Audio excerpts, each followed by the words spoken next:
All right, just wrapping up. I want to stop saying all right. All right, just wrapping up our first oil change on the Powerstroke, about 1,300 miles on it.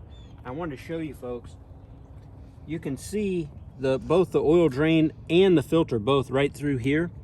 And we put on the Fumoto oil drain. We'll talk about that a little more in a minute. And then we've got the AMSOIL Absolute Efficiency oil filter. So let's come back here and take a look at those. So AMSOIL oil filters. This is a Duramax filter, a Cummins filter, and then a Powerstroke filter. And the only reason I got them all out, just so you can kind of compare size, you can see that the Duramax is the smallest one.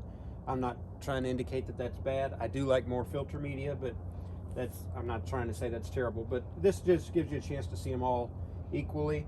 So that's a Duramax. Here you're looking at a Cummins, and AMSOIL now has a textured finish on their filters, which makes them a little easier to get on and off. And then this is a Powerstroke filter. That's exactly what's under there now. The diameter's pretty close to the same, and the height is pretty close to the same.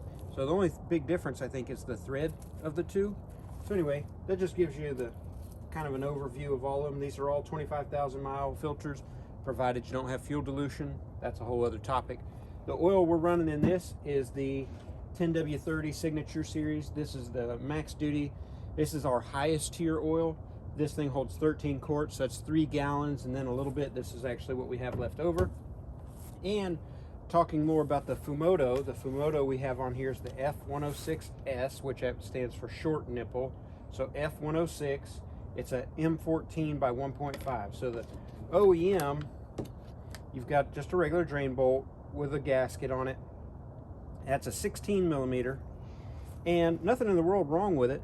But when you pull that baby out, due to it being pretty much horizontal, the projectile of that oil coming out of there, it's hot oil coming out, and I made a mess, just going to be honest. Luckily I had cardboard down and the cardboard sucked it up. I didn't actually make a mess on the concrete, but it did make a mess. So with the Fumoto, with a short nipple, this little elbow pops onto the nipple, and then you could just have this down into your drain bucket. So no more messes. A, you don't need a 16 millimeter wrench anymore, and B, you can control where the oil drain goes. So let's climb under, take a look at how this goes on. Now we're under the truck. You can see here, this is the Fumoto drain, and there's the filter. So you guys are on the passenger side, I'm on the driver's side. And Fumoto now gives you this little lock thing. It's just a little piece of plastic. Let me try to pop it out of there. So the way you open this drain, this is spring loaded. It goes up, and then we'll roll it down, and a ball valve opens and lets the used oil out. So this is just a preventative measure. I've driven over 100,000 miles without that, but now since they give it to you, I put it in there. No harm done. Now this is what I think is super convenient about the short nipple. So we talked about that back there. That's the short nipple. And this is the 90-degree little kit. You're talking like $5 or something here. It's not even expensive. And it pops on. Try to pop that baby on. Okay, now we can cut this to whatever we want to cut it to and put it down into our oil drain bucket. And there's no more of this shooting out at such an extreme angle. Look, my drain bucket's, only what, 16 inches across. So you're going to have some dripping here, and the rest of it's just shooting out.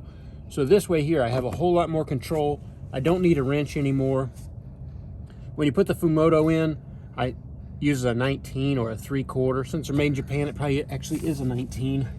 But you just put it on there, span across there, and tighten it up, and that's it. You'll never have to mess with that again. You don't have to worry about stripping out your pan at any point in the future, because you'll never mess with that again.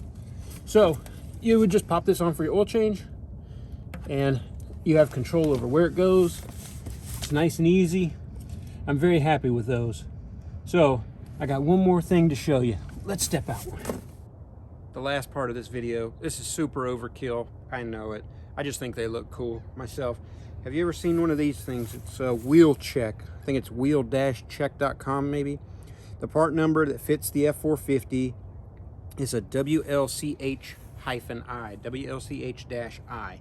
Where do these go? Right here on the lug nuts. Now you may have seen this before on like a dump truck or a trash truck or something, but these go on, and then if the lug nut were to loosen, it would be turning, And so you walk by the truck one time, you see one like that, you know you've got a problem. Well, I just think they look cool myself. And I mean, it is a bit of safety too. If one of these babies were to come off, you know, like a dual for sure, or any of them, but if that dual were to ever come off for any reason, that thing could really hurt somebody. So this is what the front looks like with them on. Obviously you need 40 to do this thing. It's 10 lug. And then here's the rear. They have them in different colors. There's like an orange, that's for high temp. I think there's a red. I chose the lime green. There is something a little wonky with these. It looks like they were fished out of the bottom of a pond. I don't know how well that'll show up, but they just look kind of rusty like.